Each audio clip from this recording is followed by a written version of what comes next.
Disaster can strike an unsuspecting aircraft for many different reasons. When it does, no one wants it to happen. But that's not always the case.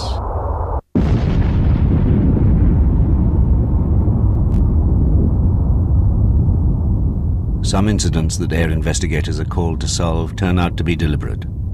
These are the disasters that someone, somewhere, wanted to happen.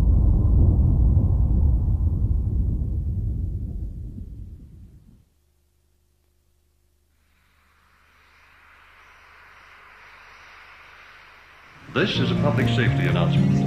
For your protection, never leave your personal belongings, carry-on baggage, or parcels unattended for any reason. Also, never take another person's baggage or packages onto an aircraft with you. Report anything questionable to the nearest airline employee or airport police officer. Thank you. When deliberate damage to aircraft is suspected, the air investigators play second fiddle to the criminal detectives. That's what happened on December the 7th, 1987, when 43 people took off on Pacific Southwest Airlines Flight 1771 from Los Angeles. It was due in San Francisco at 4:43, but it never arrived. Putting together the puzzle of what happened to Flight 1771 was to shock even the most grizzled detectives.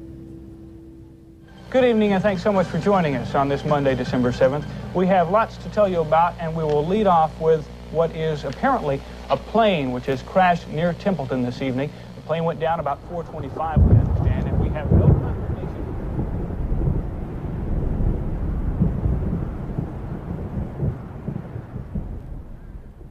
Well, I'm the sheriff, coroner, and marshal of San Luis Obispo County, an area of 3,300 square miles.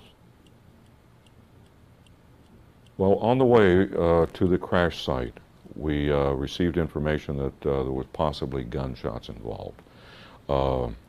I assumed that maybe gunshots were from the ground up. The first detective to arrive at the scene was Bill Wammock. I couldn't comprehend at first that this was something larger than perhaps a small single-engine private aircraft. And I kept thinking perhaps he was carrying newspapers. It just seemed to be nothing but papers blowing gently in the wind, hanging in the trees. The thought never occurred to me that it was actually bits and pieces of a large aircraft, a commercial aircraft, bits and pieces of passengers' luggage, and in some cases bits and pieces of a human being. The plane came down about 10 degrees over vertical at about 720 miles an hour when it hit the ground. There was nothing that had any shape to it that was recognizable. Most things torn and jagged, small pieces. In the most cases, no larger than a man's hand. We found personal belongings, driver's licenses, credit cards, pictures of family members. We put them in plastic bags, labeled them with the grid area which we were searching, and turned that over to the coroner. Parts of bodies would be placed in one bag, any evidence or parts of a plane that they thought was of some significance placed in another.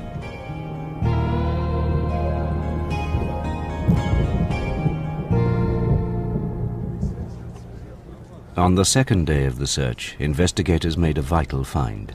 Amongst the millions of tiny pieces of wreckage was what looked like the trigger and barrel of a handgun.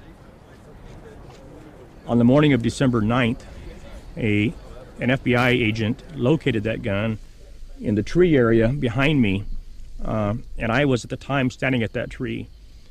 He brought it to my attention without disturbing it. I stepped over to where he was located, and we did confirm that it was what appeared to be a .44 Magnum stainless steel handgun. But who did the gun belong to? The way the detectives found out was remarkable. In the serration of the trigger, we found that there had been an accumulation of skin, as if the gun had been ripped from the index finger area, and some skin had been included in those ridges. The tissue was rolled out, flattened out, to see if we could find fingerprint ridges, thumbprint ridges, palm prints, anything that we could possibly identify to somebody's known fingerprints.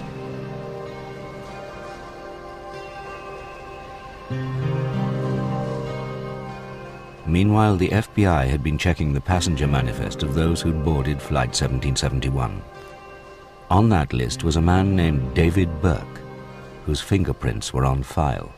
We were able to determine that that skin was in fact the fingerprint of Mr. Burke. Now investigators had a suspect and a weapon, but they still needed a motive. The FBI soon discovered one. Burke had been fired by the airline just 2 weeks earlier. David Burke was terminated for stealing $69 from the aircraft cocktail fund that the flight attendants maintained. He appealed his termination, scheduled on December the 7th, which is the day of this incident, at 2 p.m. in the afternoon before Ray Thompson, who was his supervisor. And at that time, David Burke learned that his appeal was not being granted. As he left the office, the secretary to Ray Thompson at the time remarked to David Burke, in an effort to ease, I believe, the tension that was in the office, "Will David have a good day," or words to that effect. And he paused upon leaving and looked at her and said, "I intend to have a very good day."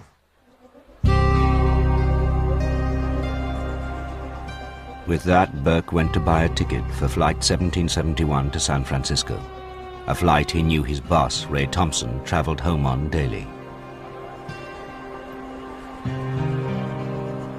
And with his ticket in his hand, Burke went off to get his gun. David Burke smuggled the gun on the aircraft using his identification as an airline employee to circumvent the security and allow him entry into the secure area with a weapon. And that identification was found at the scene of the crash. This is the kind of gun used by Mr. Burke that he took on the airplane and fired it in a very confined place. This is a .357 Magnum. He used a .44 Magnum, but in all other respects, they're exactly the same.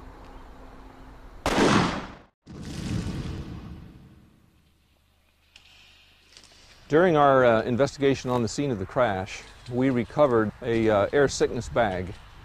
And on that bag was written a note, obviously addressed to Ray, we believe Ray Thompson.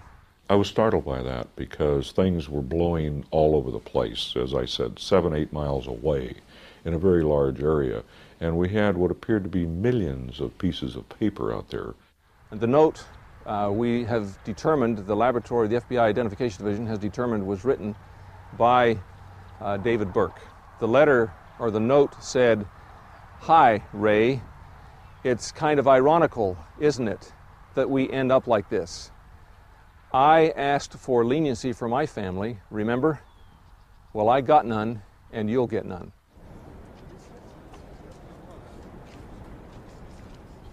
What finally allowed the detectives to piece together the last moments of Flight 1771 was the discovery amongst the wreckage of the cockpit voice recorder, the so-called black box. After overnight analysis in Washington, the tape was rushed back to the crash site. When we got the tape back from the contents of the black box, I was out on the scene and we found a car that had a tape player in it. So several of us, the head of the FBI and others, sat to see what had happened in that cockpit. Through the analysis of the voice recorder, we heard the door to the restroom right next to Ray Thompson open and close just seconds before the first shots were overheard. We believe that Ray probably received the note from David Burke as David Burke went to the restroom, and that he then came out of the restroom with his revolver unsheathed, and that he immediately shot Ray Thompson. The next thing that you could hear on the tape was the a door opening and a female voice saying something to the words of "there's a problem." You could hear either the captain or the co-pilot ask what the problem is. You could hear another male voice say something to the effect of "I'm the problem." And then there are additional gunshots. The conclusion that we've come to is that Mr. Burke entered the cockpit and executed both the pilot, the co-pilot. And then there is the sound of the plane increasing in speed as it's heading toward the ground. Obviously, Mr. Burke has got the controls at this point, and then all of a sudden there is an additional gunshot, and then there is dead silence. I can't imagine being a passenger on that airplane, knowing that this man had just fired a shot, and then knowing that you're hearing another shot, and then knowing that the plane is going down, and you have no time to even lean over to your loved one and say, "I love you." From the time the first shots were heard until the time of impact of this aircraft hitting the ground, approximately 47 seconds elapsed. Those were 47 terror-filled seconds to the passengers aboard Flight 1771.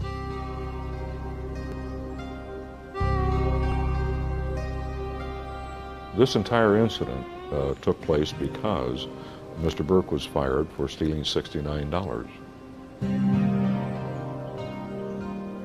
It was a mass murder. It was a suicide. It was a plane crash. It seems like a very significant disparity between $69 and the loss of this aircraft and 43 people.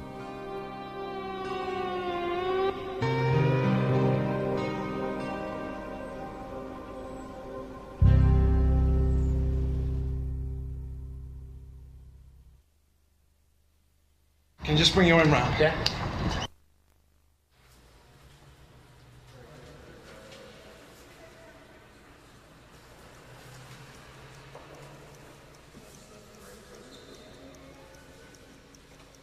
In the early 1970s, explosives expert Walter Korsgaard was asked to set up a counter-bombing unit for the body which regulates America's flying industry, the Federal Aviation Administration.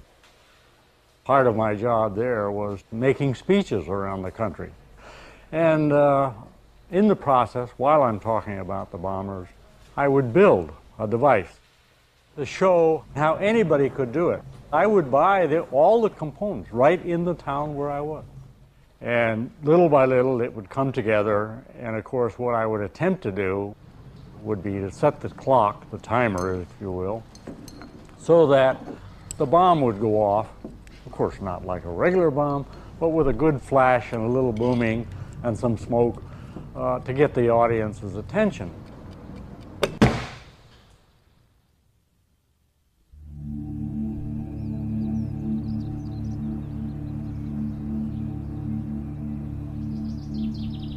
In the late 1980s, Walter Korsgaard was to be a key figure in solving the puzzle of one of the most enduring tragedies in civil aviation. On December the 21st, 1988, a Pan Am 747 came down over the small town of Lockerbie in Scotland.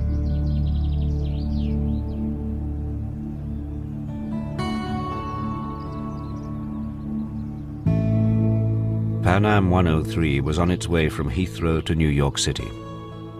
As it reached its cruising altitude of 31,000 feet, a bomb the size of a sugar bag blew the jumbo jet from the sky.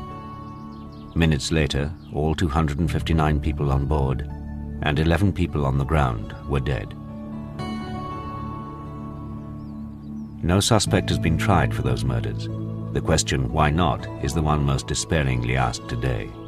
But that wasn't the first question facing investigators a decade ago. At 4 o'clock in the morning, I got this phone call. The instruction was to